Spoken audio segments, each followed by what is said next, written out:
This is Financial Standard, the definitive source of news, thought leadership and analysis for Australian wealth management professionals. Financial Standard. Take the lead. Welcome to the Financial Standard podcast. I'm Rudy, and today I'm speaking with Esther Althaus from Perspective Financial Services. Welcome, Esther. Thank you. Thank you for having me. Esther established Perspective Financial Services in 2003, driven by a simple belief that by helping others achieve their financial goals, she could achieve her own. Esther, can you tell us a little bit about what motivated you to start your own business? So at the time, I was trying to reinvent myself. I was coming out of a divorce. I'd done some studies, and I wasn't even aware that financial advising was a career pathway. Through the studies, I became exposed to it, and I saw, wow, here's an opportunity to help people with their financial circumstances. This is what I'm trying to do for myself. So if I can build a career doing that for other people, this is what I want to be when I grow up. In terms of starting my own business, I had a very unfortunate situation in that once I had completed more than double the studies needed at that time, I was looking for a foot in the door and I could not get one. I was a young divorced mother with 3 young children. I had no sales experience. I was not put forward for a single job in over a year, not for admin, not for any role. I happened to be in the park with my kids one Saturday, saw a guy I knew worked in finance and said, "Hey, I don't know what you do, but I know you're in finance. Do you know anyone in financial planning?" He introduced me to someone who was representing my license at the time. And that conversation led to another, which ultimately gave me the opportunity to start my own business. And that's my first foot in the door, thrown in at the deep end. What are some of the lessons that you have sort of taken from your own personal life and sort of put them in use when you're speaking to clients? By the time you get to my age, which is now my mid-50s, I've had a lot of different life experiences. And I'm always putting into place some of either my experience or reverse, is that I'm taking my clients' experiences and I'm putting them into my life. There's so many lessons that you learn along the way from each other. I don't see myself as always lecturing people and telling them what to do. As much as I do like telling people what to do, I've learned from my career that it's really important to be open to listening. So this is not a one-way relationship. For me, it's a two-way relationship where we're learning back and forwards from each other, because at the end of the day, financial planning is about dealing with life's circumstances. So when I was younger and I'd had a limited amount of experience, I could use that experience as I got older and started to deal with other people's experiences. They would interchange and flow in and out of my life to other people's lives as my accumulated experiences and knowledge base grew. You've been in the advice business for over 2 decades. Yeah. In that time, have you seen any changes in the way women approach and manage their finances? What has your experience been in terms of that evolution? How did women maybe approach this topic when maybe you started the career? Have you seen any change in how they're approaching finances now? Yes, there are definitely some changes, which the largest one that stands out is women feeling and knowing that they actually have permission. Permission from who? I would probably say that they've given themselves permission to ask the questions. That it probably took a lot of time for women to have the courage collectively to be able to say, it's okay for me to know this, it's okay for me to ask. Now, whether on an individual level people are doing that and women are doing that, it really is individual, because I still see today women who say, I don't want to know that, it's too hard for me, I'm not good at that. Where are they getting those messages from? It's those things they're telling themselves. But collectively, I think women, yes, are feeling much more confident about the first step, which it's okay to ask questions. Do you think there's a fundamental difference in what financial success looks like for men versus women? And do you think that sort of shapes how they invest as well? Maybe women can be more conservative in how they approach investing. How do you see that difference between the two genders? I typically see that men come with a preconceived idea of what they think is the way to invest. And so the Yeah. conversations might be, okay, that's great. You've got that insight, that experience, that conversation that you've had with mates. And now Mm, let's break it down and see how that impacts or reflects what's appropriate for your situation. Whereas mm, women come typically more open minded, saying, we don't know what we don't know. So can you please teach us? So when it comes to the women, there's more education involved. Again, I want to mm. saying that I am speaking really in generalized terms, but with the men, again, I work with lovely men who are very open minded, but often they have ideas coming into the meeting and we have to work through those ideas. So I asked a few women in our newsroom on their Yeah. burning financial questions. And for a lot of young women, when they're just starting out in their careers, finding the right entry point into financial planning can feel very overwhelming. Mhm. In your experience, at what age do women actually typically seek out financial advice and really begin their journey? Well, this is where I am seeing a little bit of a shift now because more recently we've had some younger people reach out Mm, to us. And that for me is very exciting because I love seeing younger people engaging with their finances. yeah.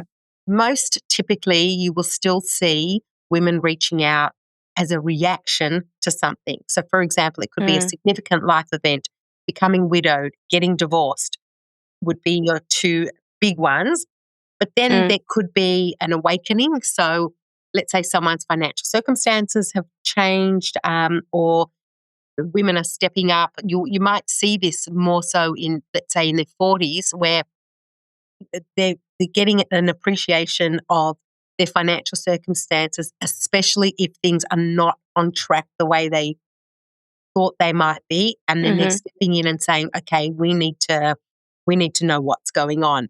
So, yeah, you've got your life events, then you've got your awakenings, something, and then the younger generation who are a little bit more empowered with how they approach their financial circumstances, who are seeking out. They're like, "Well, hang on a minute. We don't want to learn the lessons the way our parents learnt them. We want to start off on the right foot." And Mm. and they're just sponges, like, tell us what we need to know, because one thing that seems to have got through to many of them is that time is their best friend, and they don't wanna waste time not knowing what they don't know. What should women actually be looking for when they're trying to find the right financial advisor for them?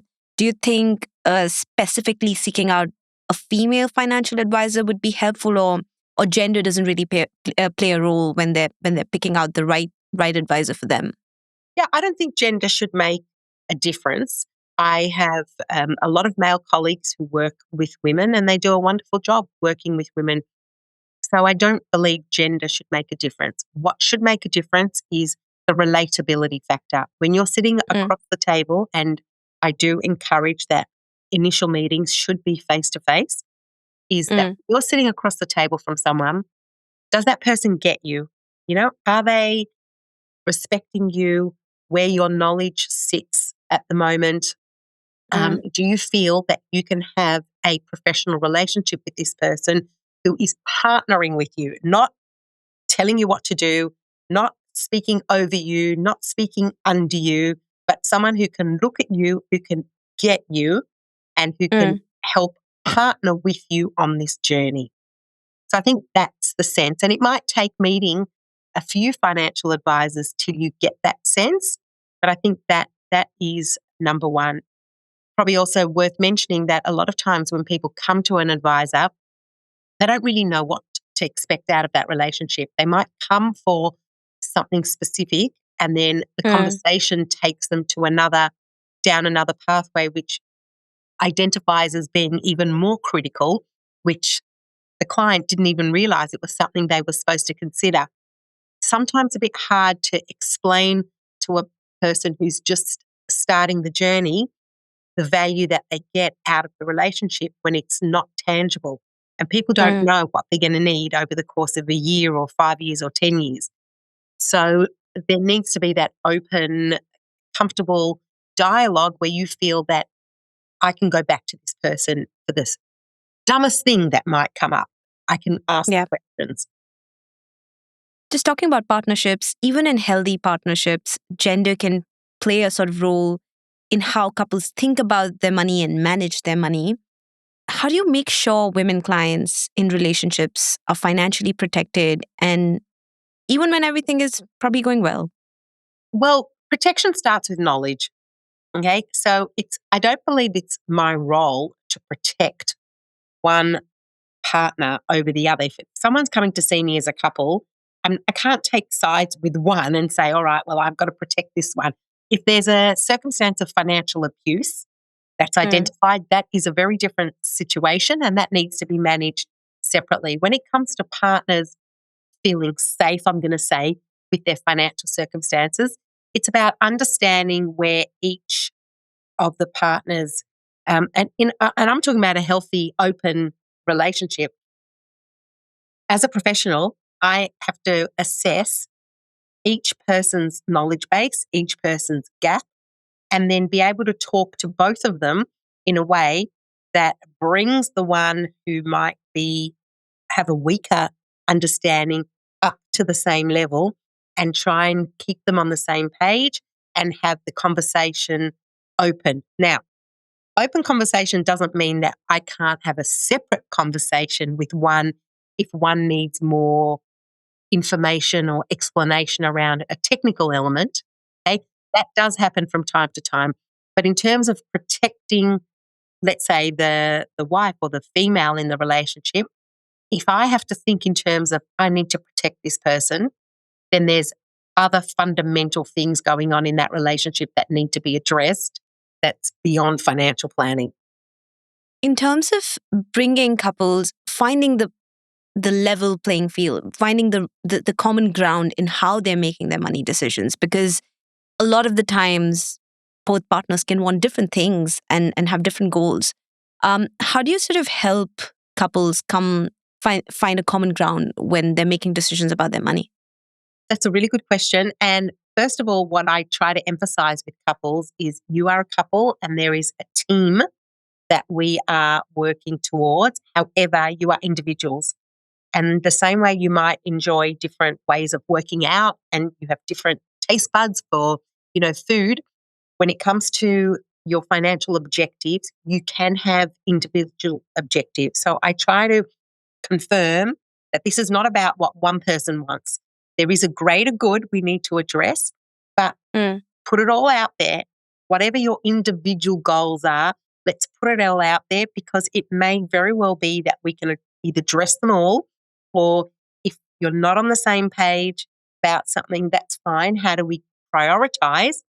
But the first thing is to reassure them that they can still be individuals in this process, but we might have to prioritize from time to time for the greater good of the team, as I like to call it. And if things do take a difficult turn, whether that's a separation or a divorce or widowhood, how can women best prepare themselves? Well, as I said before, knowledge is number one. You do not know how you can plan for your future. You can't know if you don't know where you're at this point in time.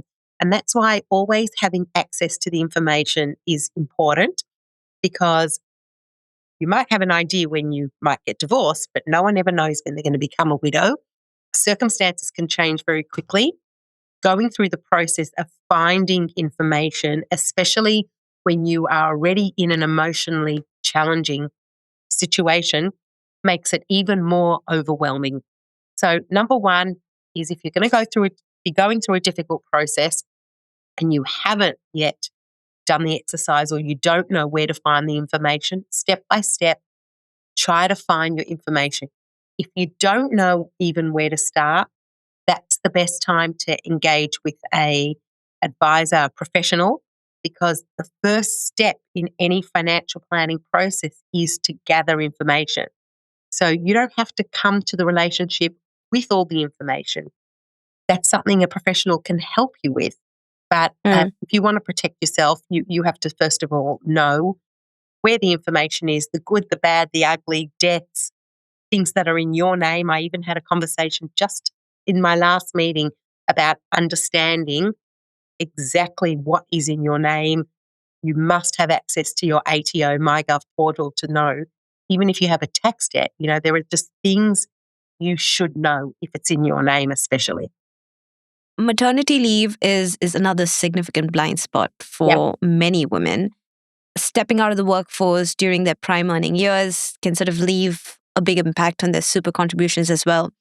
What strategies do you put in place for clients before they start maternity leave? And also, what sort of super contribution should women typically have to retire comfortably? I know that's a very generic question. So, It's very hard to have a firm standard rule, and mm, I'm actually reluctant to put a rule out there, because for anyone listening to this, I don't want them to think that that's how you have to do it. Every situation is very, very different, and if mm, somebody is part of a couple growing a family, then there might be some some decisions that were made, very strategic decisions as to why someone might leave the workforce, be very happy to leave the workforce, and that works in their circumstances. In general, engaging with superannuation early and making additional contributions to whatever you can is a very good exercise, because before you get maternity leave and before you partner, having super contributions, especially additional contributions, already in your cash flow is a very good way of already normalizing that is something you should be doing in your financial management, so that when life becomes a bit more expensive, you're partnered, you're running a household, you've got a family now, introducing those costs. So whether it's super or whether it's a cost of protection insurance, it's very hard to introduce an additional cost later. But if it's a mm. normalized cost, the same way you would pay to heat your home and have your mobile phone, then that's something that you just find a way to carry through. In terms of how much, as much as you can, that's not going to compromise what your current circumstance is. And that's very individual. Let's go to inherited wealth. Often that comes with a lot Mm, of emotional weight, grief, family complexity, even guilt. As an advisor, how would you go around navigating that? yeah. So inherited wealth has been a really interesting learning curve for me, because I've seen people inherit wealth at different ages, Mm, and the emotional link that people have to inherited wealth can be quite deep. So there mm, are people who have inherited money and say like, great, yay, I've got this money. Thank you very much. Let's move on, and so be it. And then there are other people who inherit wealth and they hang on to it as a last lifeline to the person that left them the wealth. So they're not necessarily able to make decisions so quickly. If they make decisions, the decisions come with much more caution. And that's where we as advisors need to be aware that we're not actually making decisions about people's money. We're helping guide them through a grief process. mm. Yeah. So I've seen a lot of different reactions when it comes to inherited wealth. And the lesson that I've learned from that is I need to take a step back and really analyze what is this person's relationship with this money. Everybody has a relationship with money, but then Mm. what is their unique relationship with that component of money that has come through an inheritance? And how do we need to work and guide a person with that inheritance at that point? Last question. We see a lot of reports coming out where we see that women tend to spend less in their retirement with the fear of running out of money. Yeah. How would you advise women who are entering retirement? What would you tell them so that they can have a good retirement? Well, I think first you have to do an analysis of where you are in terms of, have you got just what you need the remainder of your life? Mm, Are you, do you have excess funds to what your needs are? Now, we don't always know exactly what we need. Keep in mind that it depends what age we retire. we could still be living for a very, very long time. And Yeah. what I talk to my clients about is, that there is a stage beyond retirement, between retirement and death, which is aged care. And really that becomes another how long's a piece of string. So I do talk about people giving themselves permission to enjoy the window, because there is a window between retirement and when we can no longer do things. And, that window should be appreciated and should be enjoyed. Okay. But at the same time, not to be necessarily too generous with their kids, or just be mindful that you've earned the right to start doing things you always pushed off. And I'm not retired, and I've had to have a conversation with myself saying, you know what? Everything I've seen my clients do and things I've said for the last 30 years I'm going to do later. Well, when is my later? How much later is my later? So I've been verbalizing this. So I had to change my personal belief system. For someone who's always pushed things off, I've said, you know what? I have now entered my later zone. Even though I haven't retired, I'm allowed to do things. There are Yeah. things that I can say yes to now, but within reason. And that's where the relationship with an advisor becomes even more critical, because somebody's keeping an eye on you. Somebody's going to just be watching your back to be able to say, is that a good idea? Is that not a good idea? Maybe not just yet, or definitely go and do that, or yes, because we do go from this feeling of abundance to scarcity. Another thing that ties into that is how frequently people are receiving their income. So sometimes people will get, and let's say they're retired, they're getting money from super, they'll get an annual pension put into their bank account in one shot, suddenly feel really rich, and then a few months later start to feel poor because they can see the money's going. Or even if you get paid once a month from your pension, you've got this big chunk up front, and then by the end of the month, there's nothing left. And we go from this abundance scarcity scale back and forth. Whereas, perhaps fortnightly payments, regular payments, something that has better consistency can give a person a better sense of, okay, I can be much more measured about this, and I can make decisions that are not emotional reactions to abundance or scarcity, but within a normal, range. Do you think women put a lot of pressure on themselves in terms of leaving wealth for their kids? Yes, I do. And I see it. I think there's also a cultural side to it, but absolutely women, they'd rather build their capital and they just want to live off income. And sometimes I point out to them, you just want to live off income. You're going to live off the smell of an oily rag. You're going to leave your kids a significant amount of money. They're going to have the best lives. Of course, we want our children to have good lives, but they're going to have a much higher standard of life than you have now. So, you know what? You've got a great relationship with your kids. You've got good children. If you asked your children how they would feel knowing what you're doing just to leave them a bigger inheritance, I don't think that would make them happy. So again, where's the balance? You can leave things for your children, but not at the expense of you going without I'm not talking about going without things that are excessive. I'm talking about, I have seen people go without things that really at that stage of life, they should not be going without. It should not even be a thought whether they spend money on it.